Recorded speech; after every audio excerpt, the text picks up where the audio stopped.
Assalamualaikum warahmatullahi wabarakatuh. Kami dari mahasiswa Institut Agama Islam Sahid Bogor semester 4. Video kali ini diperuntukkan untuk memenuhi tugas petikan anti korupsi yang diampu oleh Bapak Tubagus Rizky Tantawi SHMSI.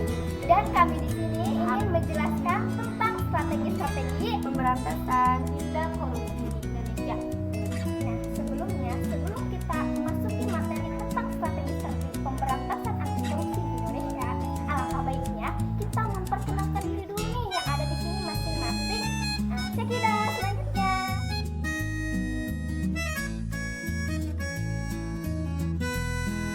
Pengertian menurut Delection 1979 mengartikan bahwa korupsi berarti suatu perbuatan busuk, bejat, tidak jujur, dapat disuap, tidak bermoral, menyimpang dari kesucian, dan kata-kata atau ucapan yang menghina dan memfitnah.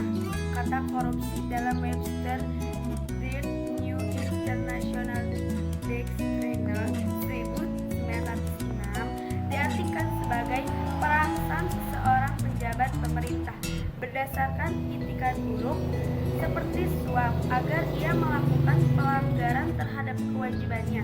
Sedangkan suap atau sogokan didefinisikan sebagai hadiah atau penghargaan, pemberian atau keistimewaan yang dianugerahkan atau dijanjikan dengan tujuan merusak pertimbangan atau tingkah laku, terutama dari seseorang dalam kedudukan terpercaya sebagai pejabat pemerintah.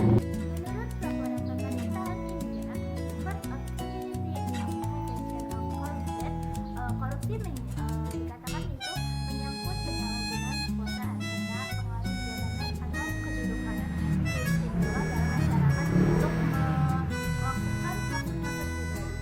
Korupsi juga menyangkut nepotisme, karena itu adalah sifat yang suka memberi jabatan kepada kerabat atau keluarga yang serta perbuatan yang uang negara. Menurut Irgat 1998, korupsi adalah tingkah laku yang menyimpang dari tugas-tugas resmi sebuah jabatan negara karena keuntungan status atau uang untuk pribadi, perorangan, keluarga dekat, kelompok sendiri. Sebab-sebab terjadinya korupsi di Indonesia. Poin pertama, sistem penyelenggaraan negara yang masih buruk. Seharusnya prioritas pembangunan itu berada di bidang pendidikan, tetapi selama puluhan tahun, mulai dari Orde Lama, Orde Baru, sampai Orde Reformasi ini, pembangunan dieksekusikan di bidang ekonomi. Padahal semua negara yang baru merdeka itu masih kekurangan uang, SDM, dan teknologi. Konsekuensinya semua bahan pokok itu didatangkan dari luar negeri. Yang kedua, sebab-sebab terjadinya korupsi. Kompensasi PNS yang rendah disebabkan prioritas pembangunan di bidang ekonomi. Maka secara fisik dan kultural melahirkan pola konsumerisme sehingga sekitar 90% PNS melakukan KKR. Poin yang ketiga yaitu penjabat yang serakah, pola hidup konsumerisme yang dilahirkan oleh sistem pembangunan kapitalistik mendorong para penjabat untuk menjadi kaya secara mendadak. Poin keempat, sebab-sebab terjadinya korupsi yang disebabkan oleh law enforcement atau penegakan hukum tidak berjalan karena pejabat penegakan hukumnya sendiri korupsi. Bagaimana mungkin mereka akan menegakkan hukum yang itu berarti menghukum dirinya sendiri sehingga lahirnya plespen KUHP, kasih uang habis perkara, atau ketuhanan yang maha esa, keuangan yang maha kuasa.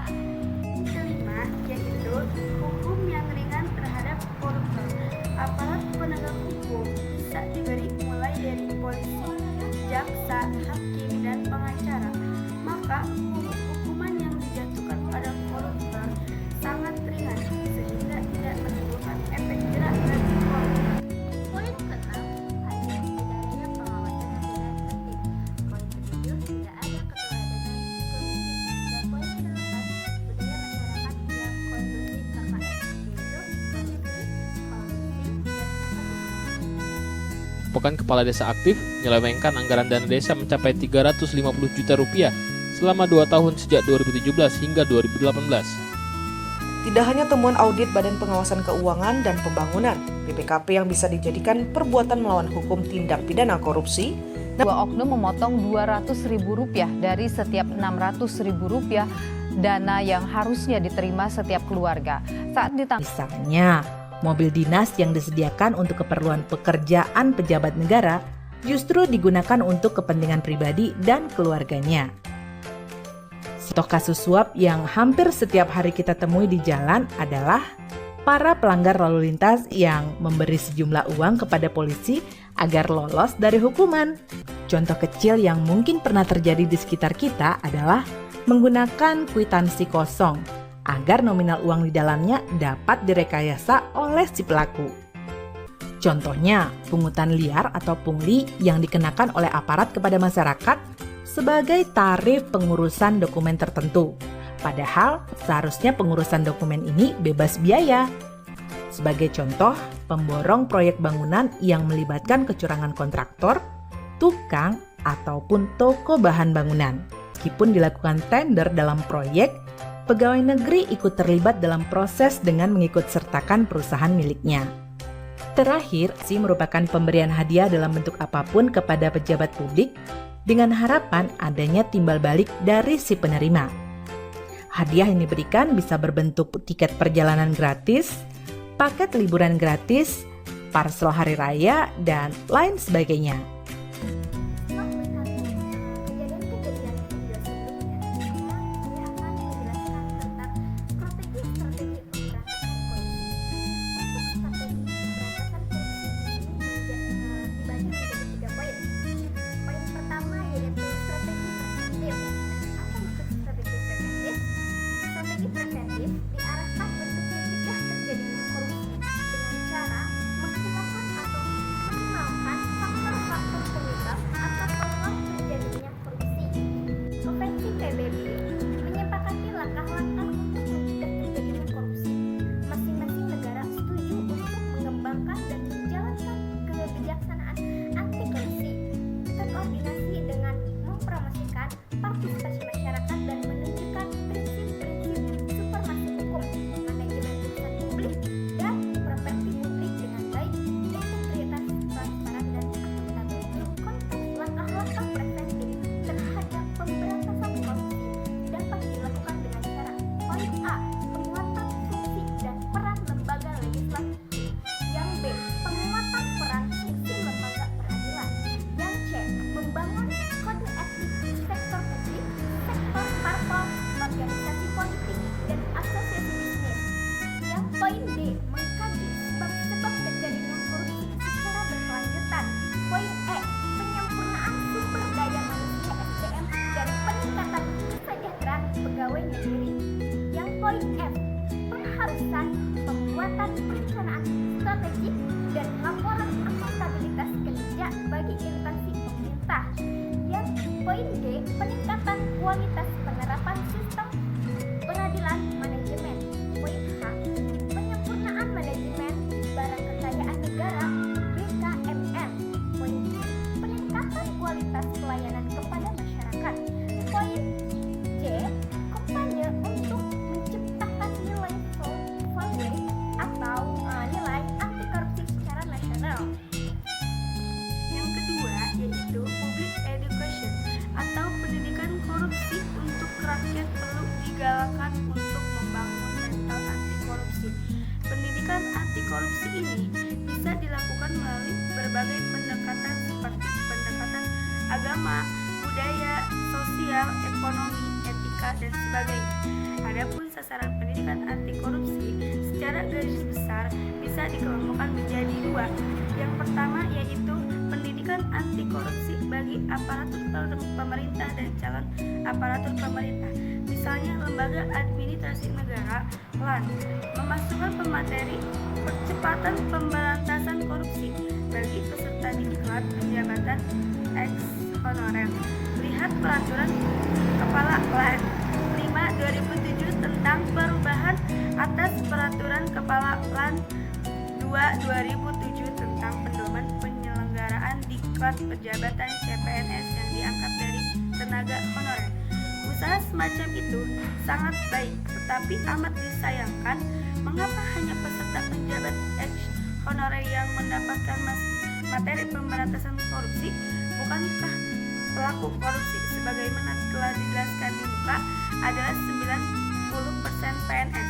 Penulis berpendapat hendaknya materi percepatan pemberantasan korupsi diberikan bukan hanya kepada CPNS ex honorer, tetapi juga CPNS reguler dan lebih-lebih kepada PNS yang sudah menduduki jabatan.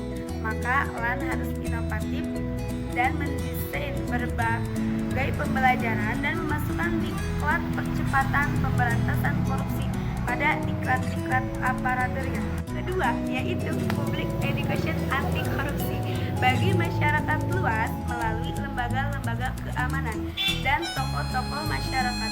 Semua itu dilakukan meningkat moral anti korupsi. Publik perlu mendapat sosial konsep-konsep seperti kantor publik dan pelayanan publik berikut dengan berkonsekuensi tentang biaya-biaya sosial, ekonomi, politik, moral, dan agama yang dilibatkan korupsi. Strategi yang ketiga itu strategi punishment. Strategi punishment adalah tindakan memberi hukuman terhadap pelaku tindak korupsi. Dengan pemerintah mengeluarkan peraturan perundang-undangan, hal ini menunjukkan bahwa pemerintah memandang adanya kegentingan yang memaksa dalam penanganan korupsi. Berikut akan saya berikan beberapa dari sekian banyak strategi anti korupsi yang telah ada di Indonesia. Antara lain yang pertama itu MPR RI nomor 11 MPR 1988 tentang penyelenggaraan negara yang bersih, bebas berwibawa dan bebas KKN. Yang kedua itu Undang-Undang nomor 31 tahun 1999 sebagaimana telah diperbarui pada Undang-Undang nomor 20 tahun 2001 tentang pemberantasan tindak korupsi. Yang ketiga yaitu korupsi Undang-Undang nomor 28 tahun 1988 tentang penyelenggaraan negara yang bersih dan bebas KKN. Yang keempat yaitu Undang-Undang nomor 15 tahun 2002 tentang tindak pidana pencucian uang. Yang kelima yaitu Undang-Undang nomor 30 tahun 2002 tentang Komisi Pemberantasan Korupsi dan sebagainya. Selain itu ada beberapa peraturan pelaksanaan dalam pemberantasan korupsi di Indonesia. Antara lain yang pertama, Peraturan Pemerintah Republik Indonesia Nomor 19 Tahun 2000 tentang Tim Gabungan Pemberantasan Tindak Pidana Korupsi. Yang kedua, Peraturan Pemerintah Republik Indonesia Nomor 71 Tahun 2000 tentang tata cara pelaksanaan penghargaan dan pengendalian pemberantasan tindak pidana korupsi. Yang ketiga itu Peraturan Pemerintah Republik Indonesia Nomor 65 Tahun 1996 tentang tata cara pemeriksaan kekayaan penyelenggara negara. Yang keempat, Peraturan Pemerintah Republik Indonesia Nomor 67 Tahun 1969 tentang tata cara pemanfaatan dan evaluasi pelaksanaan tugas dan wewenang Komisi Pemeriksa. Yang kelima itu Peraturan Pemerintah Republik Indonesia Nomor 68 Tahun 1990. Yang ketujuh, Peraturan Pemerintah Republik Indonesia Nomor 73 Tahun 2003. Yang ke-8